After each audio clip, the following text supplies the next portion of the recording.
Voilà le petit temps technique pour lancer la présentation. Et la voilà. C'est bon? Est-ce que ça fonctionne, Hélène? Oui, ça fonctionne, Marie. C'est bon. Impeccable. Alors, bonjour à tous encore une fois. Donc, je me présente un peu plus en détail. Moi, je suis orthophoniste, mais je suis aussi maman de 3 enfants. Donc là, j'ai vraiment conçu cette présentation comme une présentation aux parents. Donc, j'ai vu que parmi les auditeurs, il y a aussi des professionnels, il y a aussi des adultes intéressés pour leur culture générale. Donc, n'hésitez surtout pas à me poser des questions parce que on a le choix en fait. Soit je fais une présentation sans m'arrêter et après on pose toutes les questions, soit eh bien, on prend le temps entre les diapos d'interagir. Donc vous avez le chat, vous pouvez aussi lever la main, prendre le micro, voilà. Donc n'hésitez surtout pas, ça rendra la présentation plus vivante. Par ailleurs, on a la chance ici d'avoir des spécialistes de la LFPC, notamment Hélène qui est avec nous. Je lui laisserai donc la parole en ce qui concerne la LFPC pour qu'on puisse aussi faire une sorte de dialogue dans cette présentation. Nous avons aussi donc Adrien qui est spécialiste de l'implant cochléaire et en ce qui concerne l'implant cochléaire, je lui laisserai aussi la parole pour des points techniques.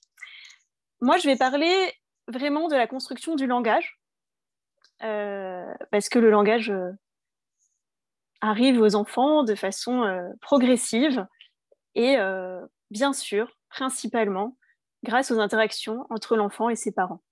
Voilà, donc j'oriente vraiment cette conférence sur l'interaction entre les enfants et les parents. C'est parti? Donc, petite précaution, bien sûr. Je suis obligée de donner des généralités. Toutes les généralités ont leurs limites. Chaque enfant est un être individuel, différent des autres. Chaque enfant a ses particularités. Même parmi les enfants sourds, c'est pas parce qu'un enfant est un enfant sourd qu'ils sont tous les mêmes. Un enfant peut avoir des difficultés supplémentaires ou des capacités particulières. Voilà, donc évidemment, ça reste du domaine de la généralité et je peux dire des choses qui sont fausses pour un enfant en particulier. Voilà, donc ça, c'est la petite précaution. D'autre part, il y a quand même quelques parents qui nous écoutent ici. Évidemment, votre enfant est suivi par éventuellement un orthophoniste. C'est bien sûr l'orthophoniste qui connaît le mieux votre enfant, qui saura donner des indications plus précises et qui correspondent, des indications personnalisées. Donc bien sûr, si je dis quelque chose qui vous semble en contradiction avec ce qu'a dit votre orthophoniste, eh bien, c'est sûrement votre orthophoniste qui a raison, parce qu'il connaît mieux votre enfant. Enfin, je me suis demandé si on pouvait opposer l'enfant sourd et l'enfant entendant. Et en fait, je dirais que non. Parce qu'en fait, les enfants sourds sont d'abord des enfants. Ce sont des enfants qui ont toutes les compétences de communication du point de vue neurologique, neurolinguistique. Ce sont des enfants qui ont toutes ces compétences-là et leur langage va se développer comme se développe le langage de tous les enfants. En revanche, un enfant sourd va avoir besoin de plus d'appui visuel qu'un enfant entendant pour que son langage se développe convenablement. Il y a aussi la question, bien sûr, de la réhabilitation auditive. Il n'y a pas que des enfants implantés. Évidemment, il y a d'autres situations. Et je ne rentrerai pas dans les détails de toutes ces différentes situations parce que, justement, je veux garder un discours assez général. Mais on aura des indications sur l'implant grâce à Adrien qui est avec nous. Troisième point, je vais dire des choses que les parents que vous êtes ici faites déjà. Mais simplement parce que c'est important de remarquer ce qu'on sait faire, de ce qu'on fait déjà, et de remarquer nos bonnes pratiques. Parce que souvent, on fait des choses très bien sans vraiment s'en rendre compte.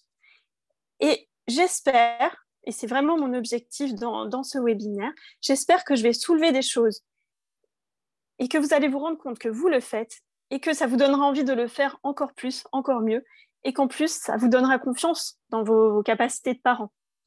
Parce que vous les avez, il y a quelque chose d'inné dans le fait d'être parent, et quelque chose d'inné dans le fait d'entretenir la communication de son enfant et de la faire progresser.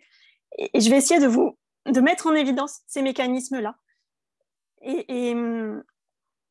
Pardon.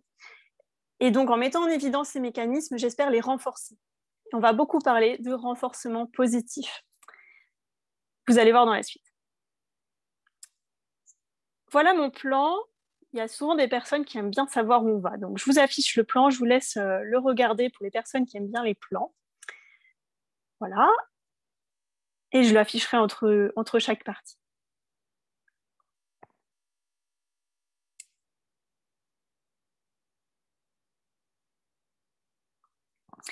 Alors, je vous ai mis des petites bandes dessinées aussi, parce que j'aime bien dessiner. Et des petites scènes vécues. Ce sont beaucoup des scènes vécues aussi dans les petites bandes dessinées, plus ou moins vécues, plus ou moins romancées. Voilà, donc la première question, c'est la question que pose la petite dame là dans la bande dessinée. C'est et ça y est, il parle? Voilà, en tant que parent, on a souvent entendu ce genre de questions. Et alors, il parle, ton enfant? Alors, il marche, il fait ses nuits? Bon, moi, en tant que maman, j'aime pas trop qu'on pose ces questions-là, ça m'agace un petit peu, mais je sais pas vous, les parents. Voilà, le petit garçon dans la bande dessinée, il a trouvé une réponse à la dame. Et ce que je veux dire par cette petite histoire, c'est que c'est compliqué de répondre à la question « est-ce qu'il parle ?» Pourquoi c'est compliqué? Parce que le langage, la parole, n'arrive pas d'un coup. C'est quelque chose d'extrêmement progressif. Déjà, qu'est-ce que c'est un mot? Par exemple, est-ce que wawa, c'est un mot? Est-ce que quelqu'un a envie de donner son avis sur cette question? C'est difficile de donner son avis à distance comme ça, mais on peut donner un... Pardon. Oui, mon avis, c'est que wawa, c'est un mot. Alors pourquoi? Parce que ça désigne un animal, en l'occurrence. Donc, peu importe que ce soit le bon mot, c'est quelque chose qui est du domaine du signe. Ouais. Et donc, c'est un mot. Oui, dans la mesure où wawa désigne un chien, et dans la mesure où l'enfant, quand il voit un chien ou un animal à quatre pattes, parfois, wawa, c'est les chiens, les chats, les chevaux, tout ce qu'on veut, du moment que c'est un animal à quatre pattes, ça s'appelle wawa. Et bien oui, en fait, il y a ce qu'on appelle en linguistique un signifié et un signifiant, c'est-à-dire une forme sonore, ça peut être une forme gestuelle aussi éventuellement, une forme sonore, donc wawa, qui renvoie toujours à un réel. Et donc oui, wawa, on peut dire que c'est un mot, en effet. En tout cas, c'est vraiment quand un enfant commence à désigner un objet ou un animal ou une personne par un son quelconque, même si ce n'est pas le son officiel de la langue française, on peut dire que cet enfant a un mot. Et ça, on peut fêter ça. Quand ça y est, l'enfant commence à dire ses premiers wawa ou ses premiers papa, et que ça désigne quelque chose en particulier, ben voilà, on peut le fêter. Merci d'être intervenu. Ça, c'est difficile pour moi de me sentir seule face à mon écran, donc merci beaucoup. Si vous voulez intervenir, c'est très, très chouette. Voilà, donc, pour dire que les mots, ça arrive de façon assez subtile, parce que parfois, on ne sait pas s'il a dit wawa pour le chien ou s'il l'a dit par hasard. Donc, c'est difficile de dire quand est-ce qu'arrive le premier mot d'un enfant. Petite BD. Et voilà, parfois, on a ce genre de choses. Voilà, donc cette petite BD illustre un peu ce propos, c'est-à-dire que cet enfant, il a fait papa, maman, et la maman, évidemment, lui a dit « Oh, il a dit maman », et le papa, il a dit papa. Et en fait, cet enfant, il voulait dire le pain, c'est bon, papa, le pain, maman, c'est bon, parce qu'il aime bien le pain. Mais c'est pas grave, les parents ont peut-être mal interprété. Peut-être que l'enfant a fait ces sons-là un petit peu par hasard, parce que ce sont des bilabiales, c'est-à-dire des sons très simples, les pe, les me qu'on fait avec les lèvres. Peut-être que c'est sorti un petit peu comme ça. Mais ce qui se passe là, c'est fondamental. C'est-à-dire que la maman et le papa vont être très, très, très heureux de ce son que l'enfant a dit. Et donc, on arrive dans un cercle vertueux. Les parents considèrent l'enfant comme un être capable de communiquer. Il a dit papa, ça veut dire papa. Il parle de son papa, il parle de moi, son papa. Il parle de moi, sa maman. Les parents ont un retour très, très, très positif. Et ça permet un renforcement positif. Le renforcement positif, c'est ce qui est le plus efficace pour donner de la motivation et pour donner envie de progresser à n'importe qui, que ce soit un enfant ou un adulte. Quand on vous félicite, vous avez envie de faire plus. Juste soit dit en passant, si vous connaissez le jeu Candy Crush, qui est extrêmement addictif, c'est comme ça que ça fonctionne. Quand vous réussissez à casser des bonbons, ça vous dit tasty, voilà, etc. Et plus vous cassez de bonbons, plus ça vous félicite. Et c'est pour ça que les gens sont addicts à Candy Crush. Le renforcement positif nous fait progresser, nous donne de la motivation, nous donne envie de continuer. Et naturellement, quand un enfant dit ses premiers wawa, ses premiers papas, tout le monde le félicite et tout le monde est ravi. Et donc, comme on a renforcé positivement ces tentatives, l'enfant va avoir envie de recommencer. Et il va certainement dire, le petit garçon de la BD précédente, il va peut-être regarder son papa et lui dire « Papa ?» Et là, peut-être bien qu'il ne parlera plus du pain qu'il a dans la main, mais de son papa. Voilà. Et donc, le papa va encore... On rentre dans un cercle. Si le bébé répète « Papa », le papa va être encore plus heureux et ça va progresser dans le bon sens. Voilà. Donc, je passe à mon premier petit chapitre. Chanter, bercer, le corps, le rythme, la musicalité. Bon, je vous ai mis une image à contre-pied. Hein. Extrait de Tintin. Notre langage est multimodal. Ça signifie qu'il est sur plusieurs plans. Donc, par exemple, un message est à la fois non-verbal et verbal. Verbal, c'est ce qui porte sur les mots. Le non-verbal, c'est ce qui n'est pas sur les mots, c'est-à-dire tout ce qui n'est pas un mot dans le langage, les gestes, l'intonation, les expressions du visage. Donc, on voit bien sur la petite vignette que Milou a quand même assez bien compris ce que veut dire le monsieur, même si Milou ne comprend pas l'arabe. Puisqu'évidemment, sur quoi s'appuie Milou? Question facile. Sur l'expressivité, la gestuelle de la personne qui parle. Exactement. Exactement. Et donc ça, c'est, on va dire, le plan le plus simple à percevoir. C'est un plan presque inconscient parfois. L'histoire des 93% d'un message serait non-verbal, ce sont des chiffres pas du tout scientifiques, mais qui sont utilisés dans les techniques de com, dans les formations aux techniques de com et dans le développement personnel. Voilà, donc il y a une partie... certains disent que quand on veut convaincre quelqu'un, il faut adopter des postures non-verbales qui vont inconsciemment aider à convaincre la personne. Voilà, donc on est sur un autre plan. Mais tout ça pour dire que notre langage utilise énormément tout ce qui est non-verbal. Mais bien sûr, l'objectif, c'est d'arriver aussi au verbal avec l'enfant. Mais on va s'appuyer sur le non-verbal. Et chez l'enfant qui entre dans le langage, bien sûr, on va utiliser énormément le rythme de corps, l'expression du visage, la mélodie. Alors, est-ce que vous avez des exemples de ce qu'on utilise avec des petits sur ce plan-là, au niveau de rythme, corps, mélodie, expression du visage?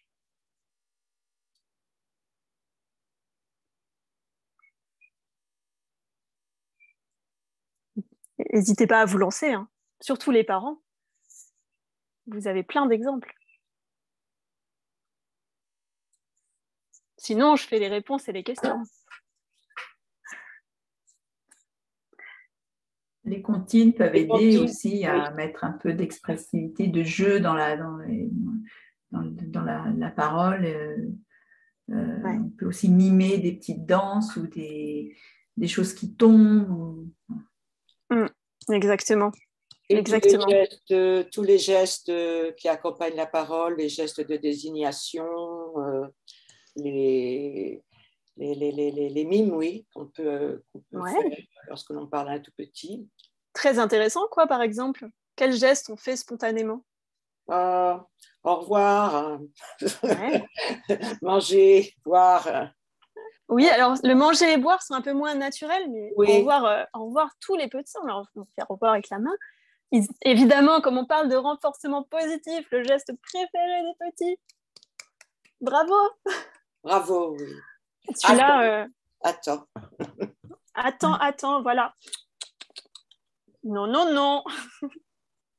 Ça aussi, ils le connaissent souvent. Voilà. Donc, on utilise tous ces gestes, toutes ces expressions, tout le corps. Les comptines, j'ai entendu les comptines tout à l'heure. Elles sont comment souvent, les comptines? Avec des jeux de main. Avec des jeux de main. Voilà, les petites marionnettes, etc. Avec des jeux de main qui vont appuyer le rythme de la comptine. Avec des jeux du corps aussi. Quand on fait bateau sur l'eau, on se balance en même temps. Avec des bercers. Quand on berce son enfant, hein, même un tout petit qu'on berce, on accompagne le do, bébé d'un bercement, par exemple. Voilà tous mes petits exemples. Vous avez tout trouvé, hein. Vous êtes très forts. Ouf. Voilà. Pour les parents, je suggère le livre que j'ai affiché sur la diapo, Je chante avec mon bébé. C'est un livre qui est très, très chouette parce que si vous connaissez peu de comptines, elles sont enregistrées et il y a des petites explications des comptines et des petites explications aussi sur le développement du langage et de la relation entre le parent et l'enfant via les comptines. Et c'est vraiment un livre fait pour les parents qui est très chouette. Donc, petit conseil de livre. Ou à offrir en cadeau de naissance, c'est très sympa. Voilà, et c'est là que j'arrive, Hélène, à la question de la LFPC dans tout ça. Un petit mot, Hélène, sur la LFPC dans les comptines, le langage, les jeux moteurs, les hop, OIS, PAF, etc. Alors, à chaque fois, évidemment, on peut accompagner tous ces petits mots et ces petits jeux du code et alterner avec les jeux de main, les petits moulinets comme on voit sur ton dessin ou les petites marionnettes, et puis en même temps coder bateau, par exemple, pourquoi pas, et en étant très, très simple et très, très lent. Voilà. Pour habituer l'enfant à regarder la main, les lèvres, et puis voilà, faire une alternance de ces petits gestes qui accompagnent la parole et de ce geste précis qui vraiment détaille ce que l'on dit. Oui. Mais Annie, peut-être tu veux compléter. Oui, je suis tout à fait d'accord. C'est vrai que tu insistes bien sur la notion d'alternance parce que souvent ce que les parents ça les panique un peu parce qu'ils disent mais comment est-ce que je peux coder en faisant des gestes quoi. Et c'est vrai qu'en même temps c'est un peu compliqué, sauf à faire des gestes avec une main et coder de l'autre. Bon, et donc effectivement il est recommandé de faire l'un et l'autre, mais d'une façon alternée. La question qui demeure, c'est toujours de savoir par quoi on commence quand on veut adresser un message comme ça, un truc avec petite comptine ou quelque chose. Est-ce qu'on commence par faire sans le code ou est-ce qu'on commence avec le code? Et voilà. Ben là, ça peut dépendre un peu de l'enfant aussi, son attention, s'il est bien dans l'activité, ça peut être ça aussi qui nous guide pour savoir à quel moment. Et en tout cas, le balancement du corps qui est important aussi hein, par rapport au rythme, le balancement du corps est complètement compatible avec le fait de coder d'une main et de se balancer. Voilà, au niveau coordination, ça va. Par rapport à faire un moulin d'une main et un code de l'autre, là, c'est compliqué. Mais, voilà, oui. mais le balancement du corps, tous les jeux de dada, dada sur mon cheval, je pense qu'on peut très bien les faire en codant et tous les jeux de bateau, etc. Oui, voilà. Sauf que si vous tenez le gamin d'une seule main, il risque de tomber.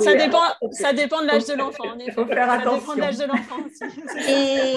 Et l'expressivité est aussi très importante dans les comptines en codant pour attirer le regard de l'enfant. Voilà. Tout à fait. Par le visage, quoi, pas que par les gestes. Et maintenant, j'ai une petite question pour Adrien. Donc, on a parlé du rythme, du geste, mais il y a quelque chose qui est très, très important dans les comptines et même dans les jeux moteurs, là, tous les hop, oh, is, et paf, etc. C'est la prosodie, c'est-à-dire la musique du langage. Et alors, qu'est-ce qu'on peut espérer d'un implant cochléaire pour la perception de cette musique du langage, Adrien? Je vous remercie de poser cette excellente question, Madame Jacques. C'est une question qui est un petit peu délicate parce qu'avec l'implant, on ne peut pas faire de généralité sur les résultats qu'on va pouvoir obtenir. Oui, c'est les limites des généralités. Voilà. Mais il y a une fausse idée comme quoi l'implant donne un son qui n'est pas naturel, métallique, et qu'on ne peut pas percevoir la prosodie. On peut tout à fait percevoir la prosodie. On va percevoir la prosodie dans la plupart des cas, mais cette prosodie peut être quand même un petit peu altérée par rapport à un normand entendant. Forcément, on reste un implant, c'est pas magique, hein, on ne devient pas normand entendant avec un implant. Moi, j'expérimente ça assez régulièrement avec ma chère et tendre épouse, parce que parfois, il y a des petits prosodies qui passent à la trappe. Bon, ça change un petit peu le tout. Mais globalement, chez un enfant entendant un enfant sourd, qui a été implanté assez tôt, qui va se développer avec l'implant, cette prosodie, elle est tout à fait, il peut la développer, et on va juste veiller chez l'enfant implanté, ou même l'enfant appareillé, à surjouer la prosodie pour que ça travaille plus facilement au début, et puis au fur et à mesure, l'enfant va percevoir avec une finesse accrue au fur et à mesure des mois et des années cette prosodie. Donc il faut vraiment surjouer. D'ailleurs, je ne sais pas si tu es d'accord, Marie, mais la différence finalement, en fait, entre l'enfant entendant et l'enfant qui a des problèmes auditifs, c'est qu'on va devoir en rajouter pas mal pour faire transmettre le même message. Je ne sais pas ce que tu en penses, Marie. Oui, en fait, les mécanismes pour entrer dans le langage, les mécanismes cognitifs sont les mêmes, strictement les mêmes. Mais c'est le message qu'on va envoyer à l'enfant sourd qui va devoir être modifié d'une façon ou d'une autre, donc soit augmenté en général, hein, plutôt que modifié, pour que l'enfant puisse utiliser ses compétences cognitives à entrer dans le langage. Voilà. Alors, sur le rythme, la prosodie, donc la musique du langage, et l'usage du corps, de tout le corps dans l'expression. Nous, les orthophonistes, on l'utilise énormément avec les enfants sourds. Il y a la méthode verbotonale dont vous avez peut-être entendu parler, qui est une méthode qui associe à chaque son un geste, mais un geste du corps entier. C'est pas du tout de la LFPC où c'est un geste relativement discret. Donc en verbotonal, ça va être du « Ah !» Voilà, c'est presque dansé. Et c'est une méthode de rééducation. C'est pas du tout une méthode de communication. C'est pour aider les enfants à produire des sons et puis à mieux les percevoir en rééducation avec l'orthophoniste. Et on utilise aussi, par exemple, le graphisme phonétique. Donc là, il s'agit de dessiner les sons. Et on peut le faire, bien sûr. Moi, je l'ai fait sur des grands tableaux blancs. Donc avec un gros feutre. On y va, on fait des grands gestes en accompagnant des sons. Donc ça va être des... Ah, voilà. Et on fait un gros gribouillage sur le tableau, on se fait plaisir. Évidemment, la notion de se faire plaisir, c'est aussi très, très important. Il y a beaucoup de plaisir dans tout ça. Je voulais ajouter quelque chose concernant la verbotonale et le graphisme phonétique. C'est excellent, effectivement, avec les enfants sourds. J'ai utilisé moi-même un certain nombre de... Bon, je ne suis pas une praticienne totale, hein, mais un certain nombre de ces activités verbotonalistes quand j'étais enseignante en maternelle avec des enfants entendants. Et oui, c'est quelque chose de tout à fait pertinent parce que même si les enfants entendants n'ont pas les difficultés des enfants sourds, ça leur permet quand même d'affiner un petit peu un certain nombre de leurs productions et de prendre conscience également d'un certain nombre de leurs productions. Donc, ce sont d'excellents outils. D'autant plus que c'est vraiment fun, en fait. C'est oui, très drôle à faire, c'est très agréable. Les enfants adorent danser les sons, ils adorent gribouiller les sons. Et quand il y a du plaisir, il y a de l'apprentissage plus facile, hein, c'est sûr. C'est sûr. Et oui, c'est génial parce qu'il y a des méthodes qui ont été développées pour des enfants avec des difficultés qui, ensuite, on s'est rendu compte que ça permettait aux enfants qui n'avaient pas de difficultés particulières d'apprendre avec plus de plaisir. Donc, c'est tout bénef pour tout le monde. Il y a également Fanny qui nous fait part de son commentaire que je lis. La verbotonale est utilisée aussi avec les apprenants étrangers et fonctionne très bien. Je l'utilise en cours de français langue étrangère. Super. Et c'est d'ailleurs pour ça que ça a été inventé au départ. Je l'ignorais. Ça a été merci. utilisé dans un deuxième temps pour les personnes sourdes, les enfants sourds, parce qu'on s'est rendu compte que ça pouvait être utile. Mais c'était Guberina au départ non, je ne sais plus, enfin, c'était dans ces eaux-là, qui avait effectivement créé ça pour l'apprentissage des langues étrangères. Et j'apprends quelque chose avec le commentaire de Maximin qui me dit que la verbotona, elle est utilisée aussi pour communiquer avec les animaux. Alors là, je l'ignorais totalement. Voilà, en particulier pour les bergers. Les bergers utilisent leur corps pour dire aux chiens ce qu'il y a à faire. Va là, ça ne veut rien dire s'ils ne bougent pas leur corps. Ouais, très, très intéressant. Très intéressant. Voilà, donc je vous ai mis une autre petite BD et je vais vous laisser me dire ce qu'a fait cet enfant. Qu'est-ce qui s'est passé dans cette situation? Bon, au-delà de la petite blague, ce qui m'intéresse bien sûr, c'est la communication de cet enfant.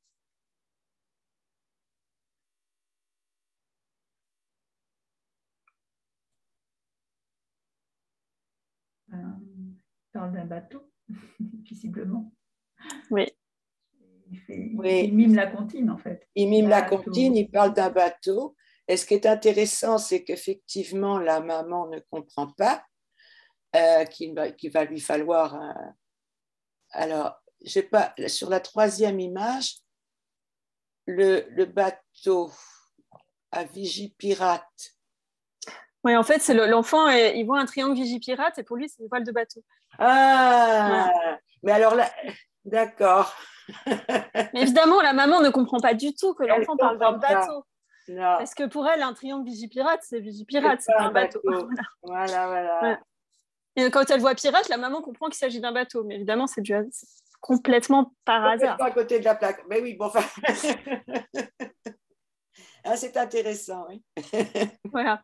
Mais moi, ce qui m'intéresse le plus, c'est justement que l'enfant a utilisé lui-même la comptine bateau sur l'eau pour faire comprendre à sa maman qu'il parlait d'un bateau. Oui.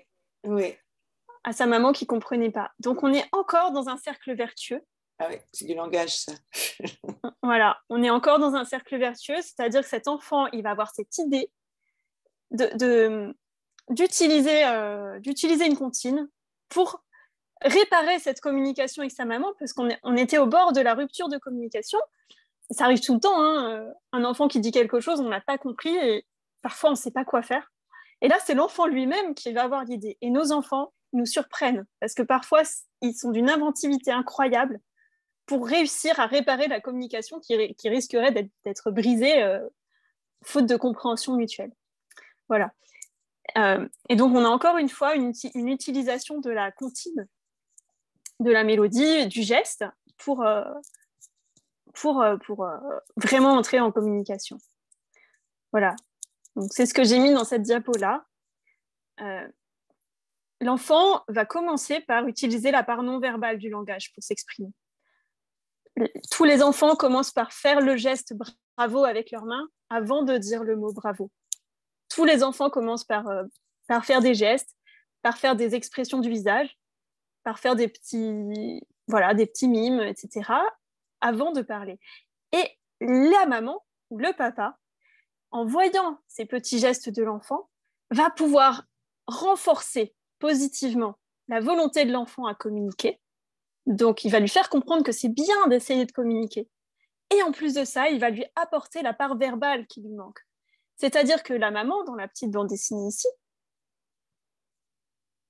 quand elle a compris que l'enfant veut lui dire bateau, elle va lui dire « Ah, bateau !» Il dit « Tato », mais en fait, tu veux dire bateau, c'est un bateau, mon chéri. Et donc, la maman va lui apporter donc, le mot qui lui manque. Et là, évidemment, Hélène, si on a une maman qui code avec un enfant sourd... Là, évidemment, c'est l'occasion de mettre le mot, mais encore faut-il pouvoir le faire, quoi. Mais parce qu'il se passe plein d'autres choses à ce moment-là mais c'est intéressant effectivement de redire le mot en le codant, si c'est possible, c'est bien. Oui. Bon, là, en l'occurrence, sur l'image, c'est vrai que la maman tient l'enfant dans ses bras, elle lui tourne le dos, donc ça aurait été compliqué dans cette situation précise de coder le mot, mais voilà, en tout cas, dans l'idéal, ça peut être bien de redonner le mot avec le code quand c'est ce qu'on utilise. Voilà, donc on retourne dans notre cercle vertueux de la communication. Voilà, donc ça, on en a déjà parlé. Que perçoivent les enfants sourds de la dimension non verbale de la communication? Ils perçoivent tout, en fait. Je vais juste rajouter un petit point auquel je n'ai pas pensé. Vas-y. Sur la dimension non verbale de la communication, oui. On va dire les sourds, les déficients auditifs de manière générale, enfants ou adultes, ils ont en gros un sens en moins. On va dire que au niveau cognitif, ce sens-là est atrophié en partie. Parce que même un enfant implanté qui entend très bien ou un adulte implanté qui entend très bien, dans son quotidien, il y a des moments où il est débranché, il y a des moments où il n'entend plus. Il y a eu aussi une période où il n'entendait pas du tout, ou très très peu. Et toutes ces personnes-là, ça a été démontré par l'imagerie médicale, développent des facultés d'observation qui sont supérieures à la moyenne. Et tout ce qui est communication non verbale sur la lecture du visage est surdéveloppé chez énormément de personnes présentant des déficiences auditives. Le cas extrême, c'est un enfant qui a grandi sans apport de son, de stimuli auditifs. En fait, toute la partie de son cerveau qui est normalement dédiée à l'audition s'active quand il regarde quelqu'un parler. Donc, on a un espèce de super pouvoir chez certains déficients auditifs qui est d'analyser beaucoup plus finement non seulement les mouvements de la bouche, parce qu'il en a besoin pour la lecture labiale, mais aussi tous les petits rictus du visage, toutes les petites expressions du visage. Et ça va permettre aux malentendants, aux déficients auditifs d'avoir des informations en plus pour cette communication, détecter le message. Et on le voit très bien chez des personnes, et j'avoue, moi aussi, le premier, parfois on voit une personne, on se dit, elle n'est pas bien, elle est préoccupée, ou elle est très heureuse, et puis on le dit à quelqu'un d'autre, et qui est normalement entendant, et cette personne va dire, oh, je ne sais pas remarqué. Alors au début, on pense qu'on hallucine, mais en fait, au final, les années passant et ce genre de situation se reproduisant, on finit par se rendre compte que oui, on voit plus de choses, notamment sur les visages. Exactement. Je dirais même plus loin. Le champ visuel, il a été montré que le champ visuel est plus efficace, plus développé chez les personnes sourdes. Oui. Je donne un petit exemple, une petite anecdote personnelle. Je marche dans la rue à côté d'un copain qui est sourd profond avec une très mauvaise réhabilitation auditive, et on discute en langue des signes tous les deux dans la rue. À chaque fois qu'il y a une poubelle, un poteau, une crotte de chien, je marche dedans, je me le prends dans la figure, et c'est lui qui, à chaque fois, m'attrape pour me faire éviter tous les obstacles. Lui, parce qu'évidemment, comme on discute en langue des signes, je le regarde, et je ne regarde pas où je vais. Lui, il est capable de me parler en me regardant en langue des signes, éviter les poteaux, les poubelles, les crottes de chien, les voitures, me faire éviter tous les obstacles. Tout ça parce qu'en fait, dans son champ visuel, il est capable d'être attentif à tout ce qu'il y a autour de lui, tout en étant attentif à la communication. Ce que moi, qui suis entendante, ne suis pas capable de faire. Voilà. Donc, c'est un petit exemple de super pouvoir, hein. Ouais. Effectivement. Le surdéveloppement de l'attention visuelle chez les personnes sourdes. Pour ajouter quelque chose, il y a une contrepartie négative à ça. Je m'explique, c'est-à-dire pour les enfants en particulier. C'est-à-dire que effectivement, les petits enfants sourds vont développer très rapidement cette capacité à décoder le non-verbal, à prendre du sens, ce qui est excellent parce que ça les engage dans un système de communication naturel quelque part, et ça permet ensuite d'élaborer d'autres stratégies. Mais du côté des parents, ça peut entretenir une sorte d'illusion qui est, finalement, il comprend très bien, donc il n'y a pas besoin de faire plus que ça. Il est appareillé, il est implanté, puis il comprend bien, hein, on se comprend bien.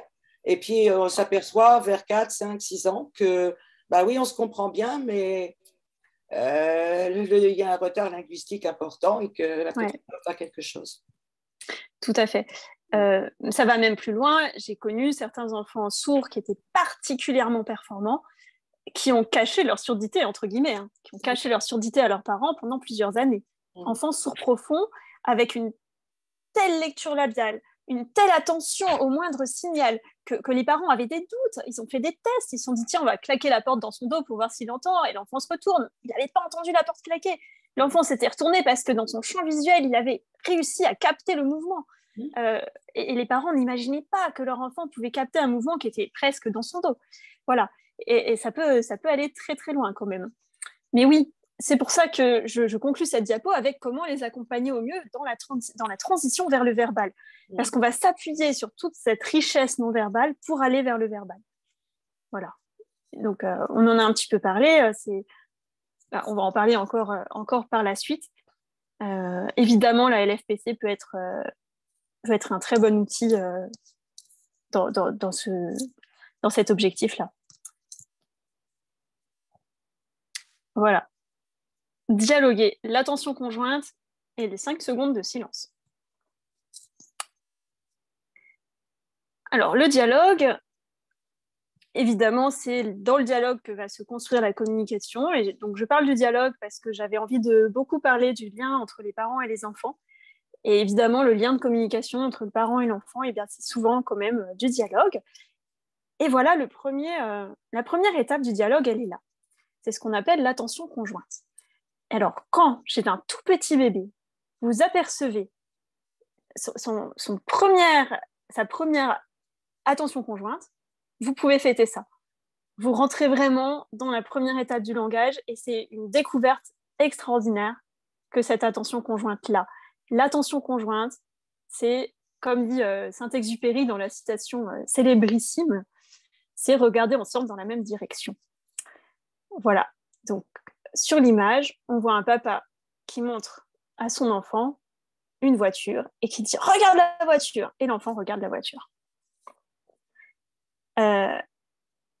Ensuite, c'est l'enfant qui va montrer à son parent le gâteau. « Oh, regarde le gâteau, papa !» Alors, il ne dit pas « Regarde le gâteau, papa !» il va le pointer avec son doigt, avec un air gourmand, et le parent va regarder le gâteau en comprenant que c'est ça que l'enfant lui montre. Voilà, donc ça, c'est la première étape de la communication, c'est être capable de regarder ensemble dans la même direction. Évidemment, quand on a un enfant qui a besoin de lire sur les lèvres, ça rajoute une petite difficulté. Est-ce que les spécialistes de la LFPC ont envie de dire quelque chose là-dessus? Je pourrais dire, comme tout à l'heure, que ça peut se passer en 2 temps. C'est-à-dire on regarde ensemble dans la même direction, et puis après, on met des mots dessus, et on est face à face, et on redit quelque chose qui s'est passé, on le redit. Voilà, donc il y a cette alternance de regard et de non-regard. Enfin, en fait, voilà, de code et de non-code. Voilà. Ça fait partie, effectivement, pour les parents qui arrivent à le mener à bien, de cette éducation visuelle, en fait, qu'on met en place au quotidien. C'est-à-dire qu'effectivement, il y a l'attention conjointe, on regarde quelque chose et il faut attirer l'attention de l'enfant juste après vers le visage pour que le verbal puisse y être associé. Mais c'est vrai que le problème pour beaucoup de parents, c'est que ce n'est pas naturel. Donc, c'est là que ça devient compliqué. Une fois qu'on a réussi à mettre ça en route, le gosse, il a compris l'affaire. Ça devient naturel. Oui. Voilà, ça demande une petite habitude, en fait. Oui, c'est ça. Voilà. Donc, première étape, l'attention conjointe. Donc, une fois qu'on est dans l'attention conjointe, on est capable une fois qu'on a montré la voiture, ensuite, on va pouvoir dire plus de choses sur la voiture.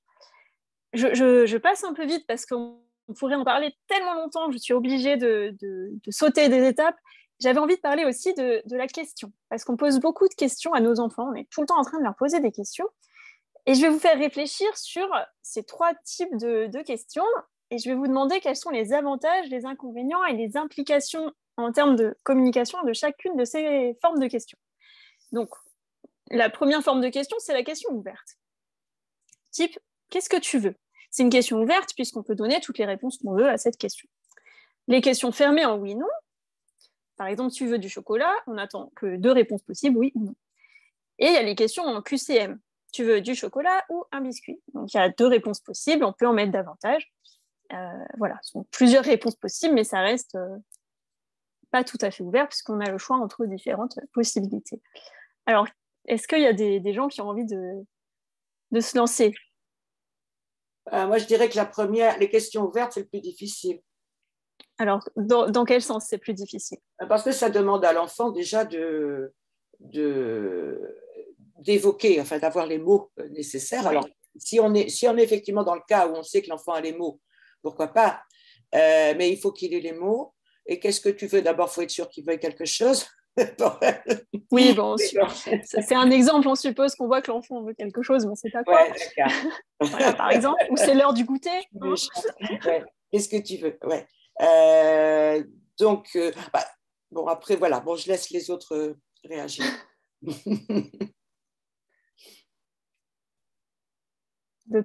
Chez les petits, la question ouverte, elle est quand même rare parce qu'on peut commencer par une question ouverte et après, en général, on complète avec qu'est-ce que tu veux? On attend et après, on dit est-ce que tu veux du chocolat? Un gâteau? Voilà, on complète pour accompagner l'enfant. Voilà. Après, on donne des possibilités. Ouais. Voilà. Elles sont fortes, hein. Elles sont très fortes. Oui, bien sûr, les 3 fois. Du vécu. Oui, il y a du vécu. Mais après, le problème, c'est que l'enfant, là, quand il a faim, il veut tout. Hein. Voilà, ça, c'est du vrai vécu. La vraie réponse, c'est le chocolat et le biscuit. Hein. Et aussi le jus d'orange et aussi le bonbon. Voilà. Donc après, on introduit la notion du ou. Voilà. Voilà, donc évidemment, ces 3 types de questions ne s'opposent pas. Bien sûr, la question ouverte est plus difficile, entre guillemets, mais elle est aussi plus intéressante quand on a un enfant qui est en capacité à répondre à cette question. Ça introduit la notion de zone proximale de développement. Je n'ai pas fait de diapo là-dessus, mais quand même, je vais vous le dire. La zone proximale de développement, c'est ce qui est juste un tout petit peu difficile pour l'enfant pour qu'il soit capable de le faire en faisant un effort. Et justement, en tant que parent, spontanément, on a tendance à s'ajuster à l'enfant. On a tendance à lui parler juste mieux que ce qu'il parle lui-même, pour qu'il puisse avoir un modèle juste un peu plus compliqué. Donc, pour la question ouverte, c'est la même chose. Si l'enfant est juste capable de répondre à une question ouverte, eh ben, c'est intéressant de lui proposer cette question ouverte pour qu'éventuellement il puisse faire un essai. Et ensuite, bien sûr, comme l'a dit Hélène, eh ben, on peut lui proposer un petit QCM si on sent que c'est difficile. Voilà. Et s'il n'arrive vraiment pas à répondre, à dire chocolat parce qu'il voudrait du chocolat ou un biscuit, il voudrait du chocolat, il n'arrive vraiment pas à dire chocolat, et on voit que peut-être c'est ça qu'il veut, ben, on peut lui poser une question fermée. Tu veux du chocolat? Voilà. On peut enchaîner tout ça et on est toujours en train de s'adapter au niveau de l'enfant, en fait.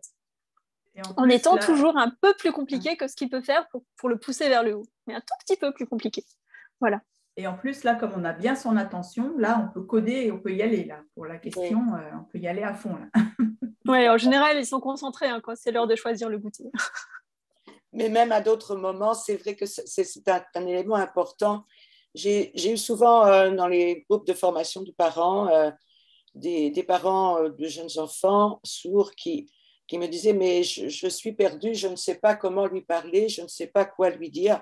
Je me demande si ça n'est pas trop simple ou trop compliqué, etc. Ouais. » Et généralement, moi, je leur dis « mais essayez pendant un certain temps de vous concentrer sur ce que lui exprime, peu importe la façon dont il le fait, ce que vous en comprenez et vous le mettez en mots en une façon simple, éventuellement en rajoutant quelques éléments. Comme ça, vous serez effectivement à son niveau de compréhension et vous pouvez lui apporter des choses en plus. Voilà. Et il y a plusieurs fois des mamans qui m'ont dit j'ai essayé ça pendant une semaine et c'est vrai que c'est satisfaisant et c'est rassurant en fait. Oui. Ouais. En fait, la zone proximale de développement, c'est je suis au niveau de l'enfant plus un petit X, un tout petit X pour être au-dessus en fait. Mais un tout petit. Si on est trop haut, c'est pas possible. Si on est au même niveau, on le fait pas progresser. Si on est en dessous, alors là, c'est bon, c'est dommage quand même. Voilà. Voilà. Et alors, c'est rigolo parce que Hélène a anticipé un petit peu mes petites 5 secondes de silence. Un enfant petit a besoin de temps pour programmer son articulation. C'est-à-dire que pour dire le mot chocolat, qui a 3 syllabes, qui a un ch qui est difficile à sortir, eh ben, il va lui falloir un petit instant de réflexion, en fait. Surtout quand il est petit. Et parfois, on oublie de laisser le temps à l'enfant pour qu'il réponde. Et nous, les mamans, on est toujours débordés. On a besoin que ça aille vite. On a 1000 choses dans la tête. On est en surcharge cognitive, en charge mentale à fond. Et on a du mal, moi la première, hein, on a du mal à leur laisser le temps de s'exprimer. Et donc, ce petit outil des 5 secondes de silence, c'est que quand je pose la question à l'enfant, qu'est-ce que tu veux? Eh ben, je lui laisse le temps de répondre. Et parfois, je lui laisse le temps d'attendre. Parce que parfois, cet enfant, il va m'exprimer de façon non verbale ce qu'il veut. Il va me montrer le chocolat. Ou il va tendre la main vers l'objet qu'il veut. Et si immédiatement, je lui donne l'objet qu'il veut, sans laisser ce petit temps dans lequel le mot peut apparaître, je perds une chance de lui faire dire un mot. Donc voilà, les mamans orthophonistes peuvent être un petit peu sadiques. Hein. Il veut le gâteau au chocolat, j'ai bien compris qu'il veut le gâteau au chocolat, mais je vais quand même lui dire « Tu veux le gâteau au chocolat ?» Comme ça, il va me dire oui. Ou bien « Mais qu'est-ce que tu veux ?» Comme ça, il va me dire le gâteau au chocolat. Voilà. Et je vais lui laisser ces 5 petites secondes, c'est son espace de parole, en fait. Et ça, c'est très important et c'est pas évident. Voilà, qu'on soit une maman d'un enfant entendant ou d'un enfant sourd d'ailleurs. De laisser la place. Lui laisser exprimer ses désirs et pas juste les montrer avec son doigt ou avec sa main. Voilà. Je sais pas si ça vous fait réagir, ça. En plus, c'est gratifiant pour l'enfant. Il a exprimé quelque chose et il a été compris. Donc, c'est très gratifiant au final pour lui. Donc, même s'il est un peu frustré au départ, parce qu'il aurait bien aimé avoir plus facilement ce qu'il demande, au final... Oui, il faut accepter de les frustrer un tout petit peu. C'est pour ça que j'ai mis sur l'image le petit garçon qui est loin de son gâteau. Oui. Et voilà. Mais alors, il ne faut pas que la frustration aille jusqu'à la colère, parce qu'alors là, bien sûr. Plus rien. C'est pour ça que c'est 5 secondes, c'est 5 secondes de silence, c'est pas 5 minutes. Hein. C'est du vécu. Voilà. On reste dans le plaisir de la communication. Évidemment, on ne va pas jusqu'à la colère. Voilà. Après, en fonction des enfants, chacun a son caractère et là, ça demande à s'adapter à chaque enfant. Donc, je ne rentre pas dans les détails. Mais... C'est intéressant ça parce qu'effectivement, moi, j'ai vu quand même pas mal de parents, des enfants sourds, ou pas sourds d'ailleurs, mais avec les enfants sourds, c'est plus embêtant encore, qui, sur des situations comme ça, vont quelque part demander à l'enfant, allez, dis-le. Et puis alors, si le gamin dit pas, ben, il n'a pas. Ou alors, s'il dit, mais il ne dit pas bien, on lui demande de répéter en corrigeant avant d'avoir. Et là, je trouve ça un peu hard là. Et donc. Pas de bras, pas de chocolat. Ouais, c'est ça. Hein. J'ai Julia qui lève la main. Oui, bonjour. J'ai récemment lu un article d'un psychologue américain, je ne me souviens pas du nom, qui parlait du fait d'essayer de ralentir avec les enfants et d'essayer quand ils sont petits, de les frustrer un tout petit peu, parce que le monde aujourd'hui va tellement plus vite et eux, ils s'habituent assez rapidement à la vitesse des images, la vitesse des réponses et tout ça. Et donc, pour qu'ils puissent ensuite développer la patience si quelque chose ne marche pas et essayer de doser cette vitesse, il faut les habituer parfois justement à ce que vous disiez avec les 5 secondes. Il ne parlait pas de ce cas précis, mais il parlait des techniques et des moyens pour les frustrer un tout petit peu pour qu'ils n'aient pas tout dans l'immédiat. Oui, très très juste Julia, très très juste. Oui, c'est intéressant. Hein. Ça va au-delà du langage, hein, ça va vraiment au-delà du langage. De toute façon, on peut difficilement parler de langage sans parler de comportement social, sans parler de comportement cognitif aussi. On va le voir dans la suite. Mais oui, vraiment, attention au tout de suite. C'est pas leur rendre service en fait. Même si sur le moment, notre cœur de maman nourricière nous donne envie de leur donner tout de suite. Voilà, il y a un petit recul à avoir. n'est pas facile, je le concède, hein, mais très important, qui rend service à nos enfants pour le futur et pour beaucoup plus encore que le langage. Alors, c'est génial parce qu'on m'a fourni la transition. Comment corriger? Voilà, est-ce que je lui ai dit, t'as pas dit chocolat comme il faut, tu auras du chocolat quand tu auras dit chocolat comme il faut, ou pas? Donc c'est rigolo parce qu'on vient d'en parler. Je vous donne une petite BD en intro.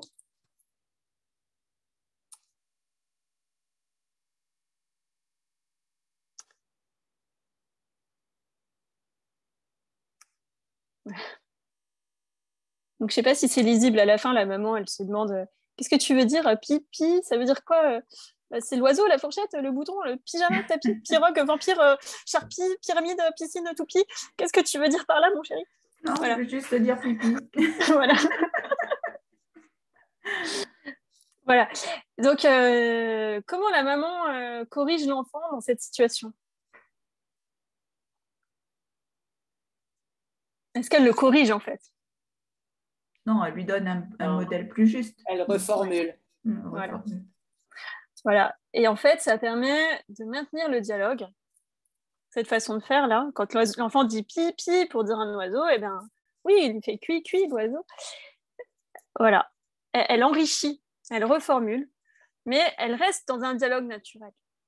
Elle ne va pas demander à l'enfant de répéter le mot correctement et puis on continue la conversation.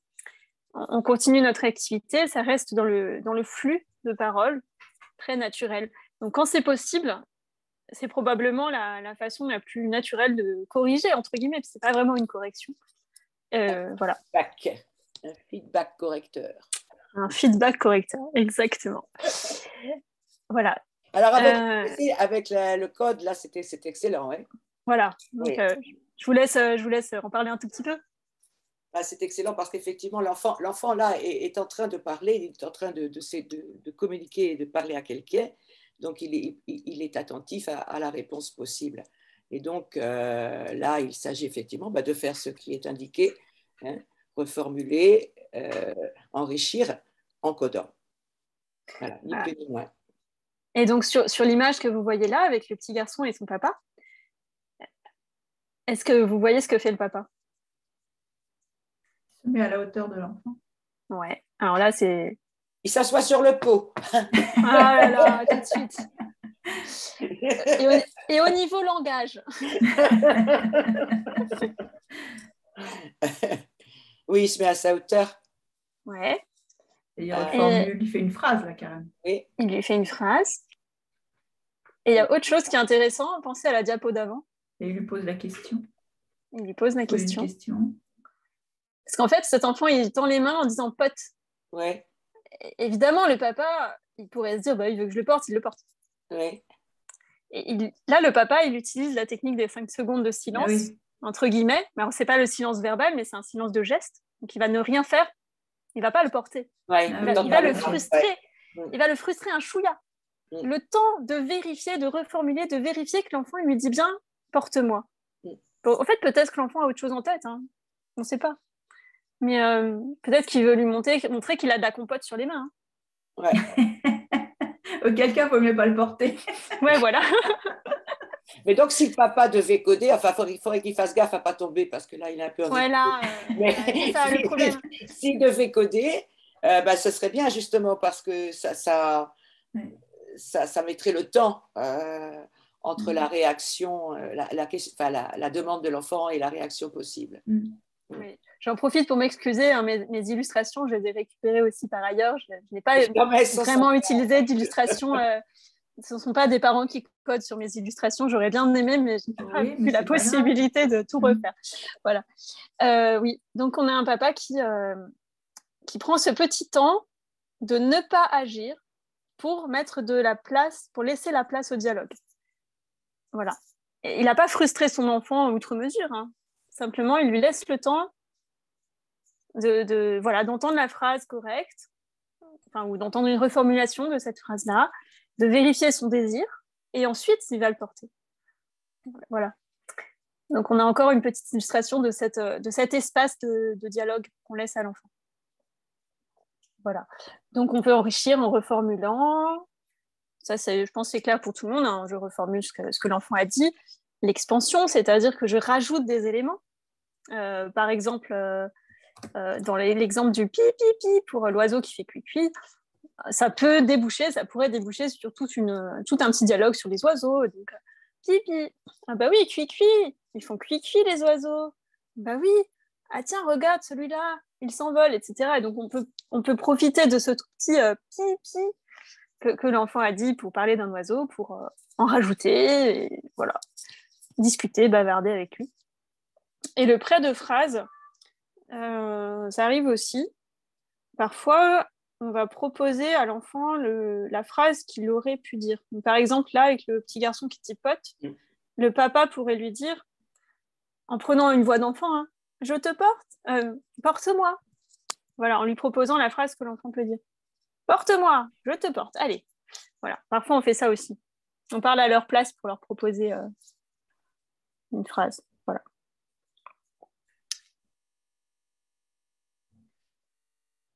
Alors, j'arrive sur une partie que, bon, moi, j'aime énormément ce sujet, le sujet du jeu et de la pensée, en lien avec le langage. Je pourrais en parler des heures, je vais essayer de faire bref, parce que ce n'est pas le sujet total, mais en même temps, je ne peux pas parler de langage sans parler de pensée, parce que le langage, ce n'est pas seulement articuler des sons, c'est aussi entrer dans la pensée, c'est penser le monde, en fait. Parler le monde, c'est penser le monde. Et chez l'enfant, ça passe énormément par le jeu. Donc voilà, une petite partie un petit peu différente, qui j'espère vous intéressera autant qu'elle m'intéresse. Donc, le jeu est à l'intersection entre pensée et langage, c'est-à-dire que on va développer la pensée, le langage, le jeu, tout ça en même temps, et encore une fois, dans des cercles vertueux, ça va se co-construire. Ici, je m'appuie sur les travaux de Piaget, notamment, qui est un chercheur qui a énormément analysé le jeu de l'enfant, et évidemment, on connaît beaucoup plus Montessori, qui travaille exactement dans le même sens. Pour illustrer mon propos, je vous donne quelques petits exemples de jeu, pensée, langage. Alors, au début, on est surtout sur jeu et langage. Donc, on l'a vu au début, hein, le jeu moteur des tout petits. Ce jeu moteur, il est souvent lié avec un babillage. Donc, par exemple, un enfant qui va taper avec un objet en faisant pa, pa, pa, pa, pa. Voilà, on a le lien entre le jeu moteur et le langage qui se construit. Puis, apparaît le jeu de chacun son tour. Donc évidemment, le pendant langage du jeu chacun son tour, c'est le dialogue. Quand un papa joue au ballon avec son tout petit, on a un tout petit qui tire à peine assis, et le papa il fait rouler le ballon vers l'enfant, et l'enfant fait rouler le ballon vers le papa, et ils jouent comme ça, ils font leur première partie de hand, tous les deux. Ben, on est dans le chacun son tour. Et le chacun son tour, c'est comme ça qu'on peut construire le dialogue. Donc ce jeu-là, qui n'est pas forcément parlé, mais qui peut l'être. Hein. Souvent, il y a du « à toi »,« tiens »,« donne-moi », etc. Ces tout petits mots-là, qui sont les mots du chacun son tour, vont construire le dialogue. Je suis désolée, ça ressemble un petit peu à une liste, hein, mais bon. Je ne peux pas creuser chacune des notions. En fait, c'est plus... J'espère que ça vous donnera envie de faire des recherches davantage sur ce sujet. Petite illustration, voilà un enfant caché. Alors, est-ce qu'ils se cachent, vos enfants? Ou est-ce qu'ils cachent des objets? Ouais. Hein. Bah, oui, enfin les petits, oui, ils adorent ça. Hein. Bah oui, les petits, ils adorent ça. Ils cachent tellement les objets que quelquefois, ils cachent les objets des parents qu'on ne retrouve pas. Ah oui, exactement. Voilà, et alors c'est super intéressant, les jeux de cachet. D'ailleurs, souvent, un des tout premiers mots qui apparaissent, c'est quand même coucou. Hein. On fait coucou. Voilà. Et en fait, ça permet, au niveau du langage, travailler sur le cachet, ça va permettre de parler de l'absent. Parce qu'évidemment, quand on a caché un objet, il n'est plus là. Et ce qui est magique dans le langage, c'est qu'on peut évoquer un objet absent. Donc ça paraît assez évident, mais en fait, c'est révolutionnaire. quand un enfant est capable d'évoquer un objet absent, de parler de quelque chose qui n'est pas sous ses yeux, c'est aussi une avancée. On peut sortir le champagne, pas de souci. Et ça permet aussi de prendre en compte le point de vue de l'autre. Pourquoi? Donc ça, tous les petits le font. Ils se cachent mal. Ils se cachent mal et on les voit. Alors, faut-il faire semblant de ne pas les voir? Bon, en général, ils comprennent que qu'on les voit, mais qu'on fait semblant de ne pas les voir. Et là, vous voyez qu'au niveau de prendre en compte le point de vue de l'autre, c'est très compliqué parce que l'enfant va quand même souvent comprendre que maman me voit, mais en fait, elle fait semblant de ne pas me voir. Et moi, je fais semblant que maman n'a pas vu que j'étais là. Au niveau cognitif, oui, on est dans une construction qui est waouh. Et donc, tous les enfants qui jouent à cacher-trouver vont être à l'abri de tout égocentrisme futur? Non. Non, absolument pas. C'est pas sur le même plan. C'est pas sur le même plan. On peut être égocentrique en sachant très bien que l'autre a un point de vue différent sur la question, mais en préférant le sien. Ouais, voilà, c'est un autre c'est un autre sujet. Mais c'est important de toute façon pour pouvoir. On peut rapprocher l'enfant qui est mal caché et qui ne se rend pas compte au début. Hein, il est mal caché, il croit qu'il est caché. Et dans le langage, c'est un enfant qui va vous raconter une scène à laquelle vous n'étiez pas présent. C'est arrivé à tout le monde, ça. Il vous raconte un truc, vous n'étiez pas présent à la scène, mais il ne prend pas en compte le fait que vous n'êtes pas au courant de ce qui s'est passé à l'école, par exemple. Vous voyez? Et là, vous êtes perdu parce qu'il vous dit « Mais si tu sais, le camion bleu, en fait, Julie… » Alors, qui est Julie? Qui est le camion bleu? Quel camion? C'est un vrai camion ou un jouet? De quoi tu me parles? Voilà. Il ne prend pas en compte mon savoir et mes connaissances. Et ça se construit petit à petit et ça se construit beaucoup dans le jeu. Ouais. Voilà. Et alors ça, c'est ce que j'aime le plus. Qu'est-ce que ça vous évoque, tout ça? L'expérience. L'expérience, exactement. Ils ont fait des expériences comme ça, vos enfants? Bah, oui. C'est voilà. aussi pour voir la réaction de la mère ou du père. Aussi. Je me centre plus sur l'expérience physique, mais bien sûr, on est encore dans la relation, hein, dans tout ça. Et ce qui est intéressant, c'est que là, l'enfant va faire des expériences. Et ce qui n'est pas sur le dessin, c'est le parent qui est à côté et qui peut mettre des mots sur ces expériences. Et c'est là qu'on est vraiment à l'interaction entre langage, pensée et jeu.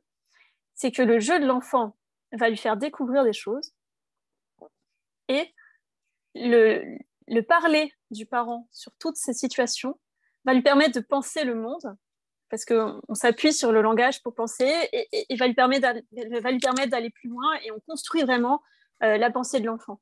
C'est pas des blagues, hein, mais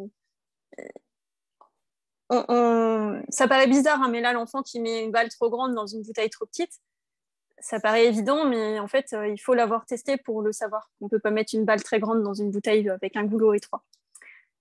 Nous, on l'a acquis il y a très longtemps, donc ça nous paraît bête. Mais en fait, vraiment, si on ne l'a pas testé, pour avoir travaillé avec des enfants qui avaient été dans des situations un peu compliquées, qui n'avaient jamais joué de leur vie, bah, ils ont besoin de le tester pour le comprendre. De même, est-ce qu'on peut attraper l'eau? Il faut essayer pour savoir qu'on ne peut pas l'attraper comme ça. Ça s'appelle les propriétés des objets, en fait. Tous les objets ont des propriétés physiques. Ils peuvent se plier ou au contraire, ils se cassent. Voilà. Ils ont une certaine texture, on peut les modifier. Par exemple, la pâte à modeler, ça peut s'aplatir, mais un cube solide, on ne peut pas l'aplatir. C'est pas évident, en fait. Ce ne sont pas des évidences, ce sont des choses qui s'acquièrent. Et donc, dans le jeu de l'enfant, ça s'acquiert petit à petit, et ça s'acquiert aussi avec l'accompagnement du parent qui va être là, avec bienveillance, qui va s'amuser aussi avec l'enfant. En général, on peut s'amuser dans tous ces jeux-là. Si vous sortez une tour à balles, je ne sais pas si ça vous parle, là.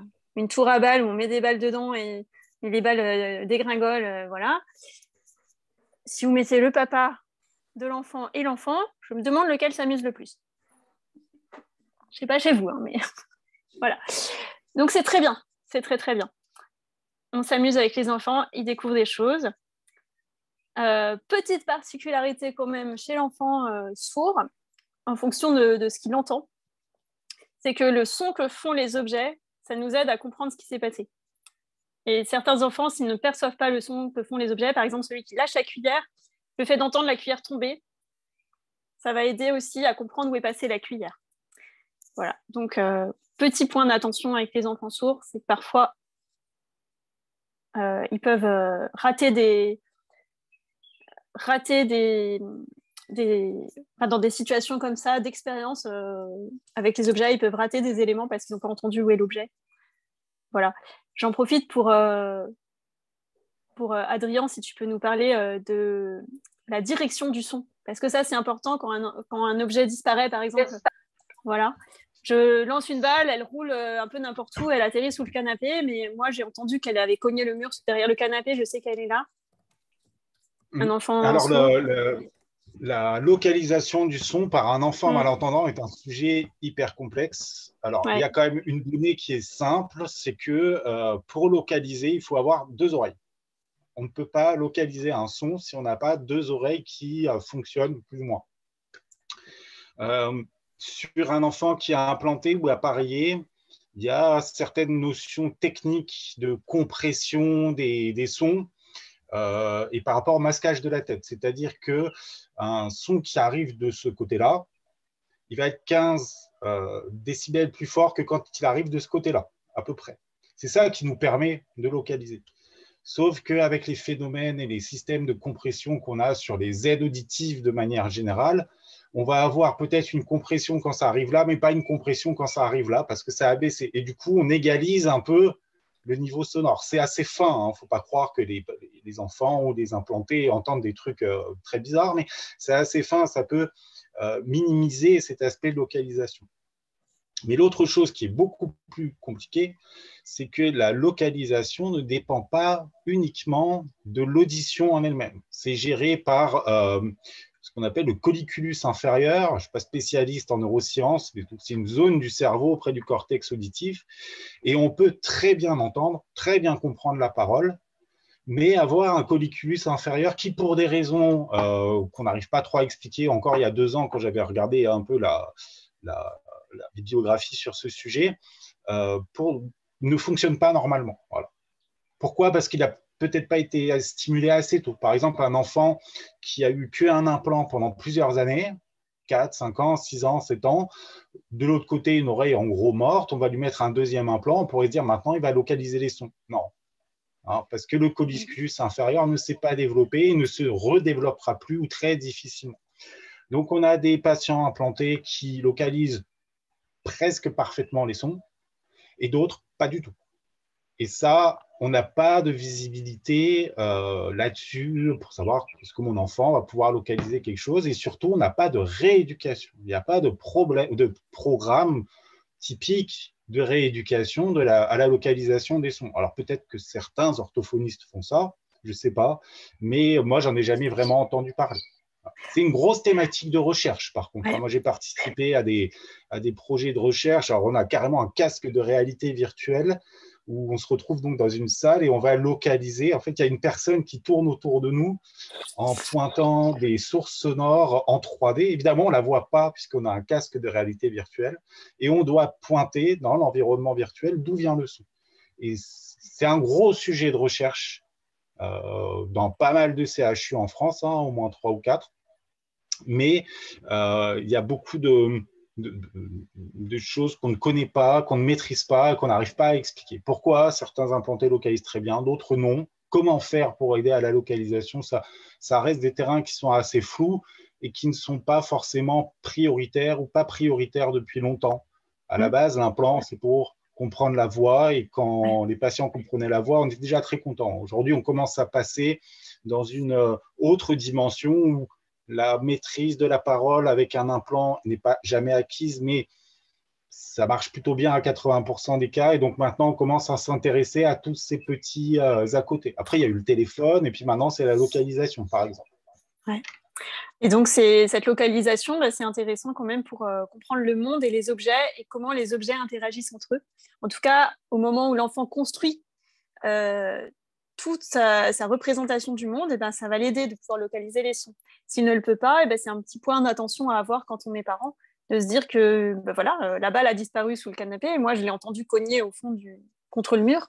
Mon enfant a entendu un bruit, mais il n'a pas forcément compris que c'était la balle qui cognait et à quel endroit. Donc voilà, petit point d'attention simplement parce que ça aide l'enfant quand même à comprendre le monde qui l'entoure. Et si on peut lui donner plus d'informations, c'est toujours mieux. Marie, c'est super intéressant. On a trop parlé. Mais il est 11h30, il va falloir penser conclure. On va conclure. Il y a quelques remarques sur le chat. Je laisse chacun découvrir les commentaires des uns et des autres. Maximin, si on a le temps, éventuellement, on pourra revenir sur le sujet de la localisation, mais une fois que Marie aura conclu, en fait. C'est s'il nous reste un petit peu de temps. Je passe. Je voulais aussi parler d'attention. Bon, une autre fois. C'est un grand sujet aussi, la capacité d'attention, l'attention dans le bruit aussi. Effectivement, mais c'était très intéressant. J'ai beaucoup aimé le fait qu'il y ait des interactions et qu'on ait pu discuter. Voilà, c'est pas grave si on n'a pas tout dit. Je pense que le plus important, c'était qu'on ait bien dit ce qu'on a dit. Hop. Voilà. Et je conclus avec nommer, lire et raconter. Donc, on l'a vu, on peut parler au présent, c'est-à-dire nommer ce qui est autour de nous. Et ça, nous, les parents, on le fait tout le temps, de nommer ce qui est autour de nous. Et même les enfants, souvent, nous demandent de nommer en désignant les choses. Et évidemment, on s'assure que l'enfant est capable de percevoir ce qu'on lui dit, c'est mieux. Et on peut parler au présent, on peut parler à l'absent aussi, parler ce qui n'est pas là. Donc ça, c'est le grand pouvoir du langage, d'évoquer ce qui n'est pas là. Donc ce qui est passé, ce qui va arriver, ce qu'on imagine. Et quand l'enfant est capable de le faire, c'est la fête. C'est vraiment un grand progrès.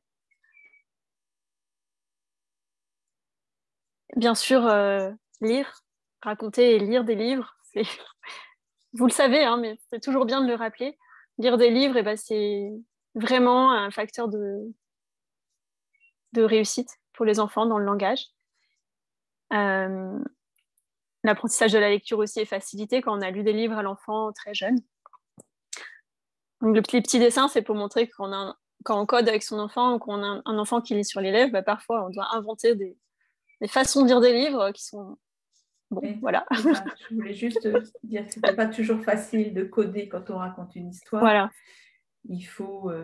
une des pistes, c'est de simplifier, évidemment, et de ne pas forcément tout coder. Coder ce qui paraît important. Des petites phrases construites, ça paraît important. Le vocabulaire, et puis pointer, coder, coder, et puis pointer, pas coder, mais raconter, pointer, câliner. Enfin bon, il y a beaucoup de choses à faire. Il y a plein d'autres techniques, effectivement, quand on doit coder une histoire qu'on raconte ou qu'on lit. C'est aussi parce que c'est le problème du regard sur le code et le problème du regard sur l'image. Donc, c'est le caché montré du livre. Ouais. D'une façon alternative, etc. Bon, il y a plein de trucs. Voilà, on va dire qu'on ouvre plein de sujets en fait. Oui, là, c'est un autre. On pourrait en parler pendant une heure. Aussi, voilà, le sujet du jeu aussi, on pourrait en parler davantage. J'ai sauté le sujet de l'attention et de l'attention dans le bruit, tant pis.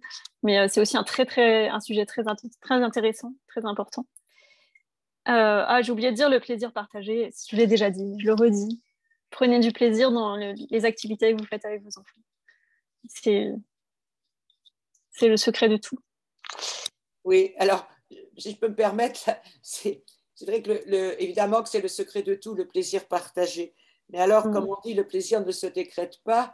Et donc, moi, ça m'est arrivé quelquefois de dire ça à des parents. Maintenant, je ne leur parle plus de ça.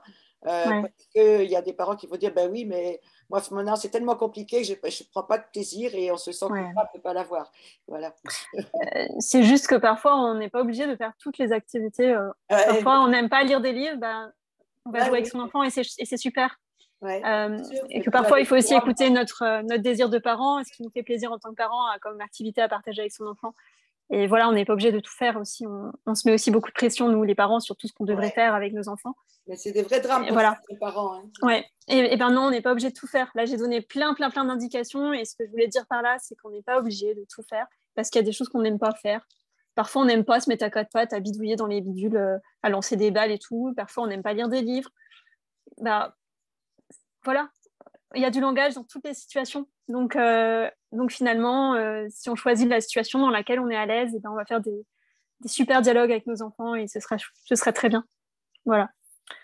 Et voilà. Donc, la petite question qui fâche, c'est enfants et écran. Gros sujet de 2022. Très gros sujet. Je vous renvoie vers Serge Tisseron, qui est, à mon avis, celui qui a écrit les choses les plus sensées sur le sujet. Si vous n'avez jamais entendu parler de lui, allez lire ce qu'il écrit. C'est très bien fait, c'est vraiment adapté aux parents. La question des écrans est une vraie question. Et on ne peut pas ne pas se poser cette question-là en tant que parent. Vraiment, c'est très important. Adrien, je crois que tu voulais dire aussi quelque chose sur les écrans et les enfants sourds. Alors, rapidement, oui. Alors, c'est vrai, il y a cette notion d'écran. Alors, moi, je ne me prononcerai pas pour un enfant normand-entendant. Bon, on sait que ce n'est pas super bon et puis on n'est pas dans l'interaction avec les écrans et tout ce que tu as présenté, tout ce que les gens ont discuté ici, finalement, c'est quoi? C'est l'interaction. L'interaction avec son enfant, faciliter ces interactions chez l'enfant sourd avec le code, avec une expressivité accrue, plein de choses comme ça. Donc, des écrans, on n'est pas dans l'interaction, mais techniquement parlant, un implanté, je prends un plan parce que je m'y connais particulièrement bien, mais sur l'aide auditive, c'est pareil, aura beaucoup de mal à accéder aux écrans de manière correcte, sans outils de connectivité, etc., qu'on ne va pas mettre à un tout petit. On a des implantés qui ont d'excellents résultats, hein, qui font complètement illusion sur leur perte auditive ou sur leur statut de malentendant et qui ont toujours besoin des sous-titrages pour la télévision. Ce qui veut dire qu'un enfant qui est implanté ou appareillé, si on le met devant un écran, on est à peu près sûr qu'il va perdre énormément du message, qui est déjà assez pauvre puisqu'on n'est pas dans l'interaction, mais il va perdre énormément du message. On a un écran à haut-parleur qui va générer des bandes fréquentielles qui sont réduites par rapport à une voix normale. Et on a un système qui va capter le son, qui va encore resegmenter et reparamétrer le son pour le renvoyer après. On a un double échantillonnage, on a énormément de travail sur l'information sonore pour que ça passe du signal de base jusque dans les appareils. Et on appauvrit extrêmement les choses et il ne faut pas se leurrer. Voilà, tout ce qui est écran, c'est quand même plus compliqué pour les malentendants. Donc déjà, ce n'est pas bon pour les normaux-entendants quand ils sont trop jeunes. Alors là, pour un enfant sourd, malentendant, appareillé ou non, vous posez devant un écran, pour moi, c'est la catastrophe parce qu'il n'y a pas d'interaction et en plus, il n'aura pas tout le message. C'est la catastrophe. En fait, il faut vraiment se méfier d'un certain discours commercial, de jeux soi-disant éducatifs sur tablette pour les petits, ou de programmes soi-disant adaptés aux enfants de 2 ans à la télé. Non, mais n'importe quoi. Vraiment, ça, c'est purement commercial et c'est même mauvais pour les enfants. Et franchement, en termes de santé publique, ça devrait être interdit. Hein. Voilà. Mon avis est assez catégorique sur le sujet. En tout cas, pour les enfants de moins de 3 ans. Bon. Voilà. Est-ce que c'est ton mot de la fin? Non. Mon mot de la fin sur les écrans, voilà. J'ai aussi eu des super commentaires. Peut-être qu'on peut regarder tous les super commentaires que vous avez mis. On me parle de Arabella, je ne connaissais pas. Merci pour l'info. Avec des vidéos formidables. Donc là, il y a aussi des bonnes infos qu'on nous donne dans le chat. Bon, c'est vraiment très, très riche. Je vais vous remercier de votre attention.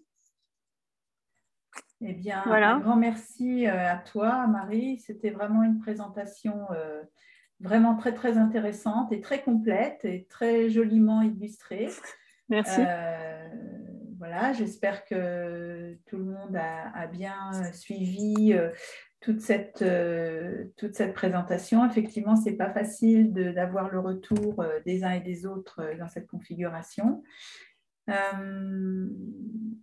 Merci pour toutes vos interventions, parce que c'est très riche.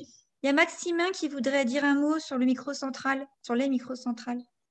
Ah oui, oui, oui. Alors, rapidement. Excusez-moi, j'abuse de la parole, mais pas de souci, mais pour moi, c'est important parce que ça peut être une information qui pourrait éventuellement aider quelqu'un. Donc, je reviens sur la localisation spatiale. J'ai participé au pavillon U. Je suis aussi bi-implanté, hein.